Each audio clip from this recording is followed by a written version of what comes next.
ਥੋੜ੍ਹਾ ਜਾਣਾ ਪੈਂਦਾ ਅਤੇ ਥੋੜ੍ਹਾ ਜਿਹਾ ਕੰਮ ਔਖਾ ਇੱਥੋਂ ਦੀ। ਅਤੇ ਉਸ ਤੋਂ ਬਾਅਦ ਇਹ ਸਾਡੇ ਲੱਗੀ ਹੋਈ ਖਜੂਰ ਵੀ ਲੱਗੀ ਹੋਈ ਹੈ, ਵੇਖੋ ਮਾਸ਼ਾਅੱਲਾ। ਮਤਲਬ ਦਰਖਤ ਸਾਡੇ ਸਾਰੇ ਲੱਗੇ ਹੋਏ ਨੇ, ਕੰਪਲੀਟ ਲੱਗੇ ਹੋਏ ਨੇ। ਉਹ ਕੰਮ ਮਤਲਬ ਹਰ ਕਿਸਮ ਦਾ ਬੂਟਾ ਲਾਇਆ, ਜਾਮਨੂੰ, ਅੰਬ, ਅਮਰੂਦ, ਉਸ ਤੋਂ ਬਾਅਦ ਖੰਜੂਰਾਂ, ਉਸ ਤੋਂ ਬਾਅਦ ਅਨਾਰ, ਉਸ ਤੋਂ ਬਾਅਦ ਕੇਲੇ ਵੀ ਲਾਏ ਹੋਏ ਨੇ। ਅਤੇ ਸਵੇਰੇ ਲੱਗੇ ਹੋਏ ਸਨ। ਅਤੇ ਨੱਕੇ ਜਿਹੜੇ ਨਾ ਮੈਨੂੰ ਸ਼ੱਕ ਪੈਂਦਾ ਰਹਿਮਾਨ ਨੇ ਬੰਨ੍ਹ ਦਿੱਤੇ ਨੇ। ਇੱਕ ਇਹ ਠੱਲ ਲਾਈ ਹੋਈ ਉਹਨੇ, ਅਤੇ ਵਿੱਚ ਢੱਕਣ ਰੱਖਿਆ, ਢੱਕਣ ਰੱਖ ਕੇ ਇੱਕ ਉਹ ਠੱਲ ਲਾਈ, ਅਤੇ ਇੱਕ ਜਿਹੜੀ ਹੈ ਨਾ ਉਹ ਤਾਂ ਠੱਲ ਲਾਈ ਹੋਣੀ ਹੈ। ਅਤੇ ਪਾਣੀ ਜਿਹੜਾ ਨਾ ਮੂੰਜੀਆਂ 'ਚ ਨਾ ਖਲੋਤਾ ਤਕਰੀਬਨ 4-4 ਇੰਚ ਪਾਣੀ ਖਲੋਤਾ ਨਾ। ਮੂੰਜੀਆਂ ਮਾਸ਼ਾਅੱਲਾ ਠੀਕ ਹੈ। ਅਤੇ ਕਿਸੇ ਇਲਾਕੇ 'ਚ ਨਾ ਮੂੰਜੀਆਂ ਨਹੀਂ ਚੰਗੀਆਂ ਹੈਗੀਆਂ, ਲੋਕਾਂ ਨੇ ਵਾਹਣੀ ਸ਼ੁਰੂ ਕਰ ਦਿੱਤੀਆਂ। ਅਤੇ ਸਾਡੇ ਵੱਲ ਤਾਂ ਮੂੰਜੀਆਂ ਫਿਰ ਵੀ ਚੰਗੀਆਂ ਨੇ। ਇਹ ਵੇਖੋ ਮਾਸ਼ਾਅੱਲਾ।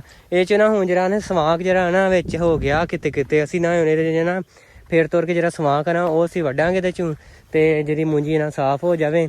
ਉਸ ਤੋਂ ਬਾਅਦ ਇਹ ਵੀ ਮੂੰਜੀ ਸਹੀ ਹੈ ਮਾਸ਼ਾਅੱਲਾ, ਇਹ ਮਸਲਾ ਸਹੀ ਹੈ।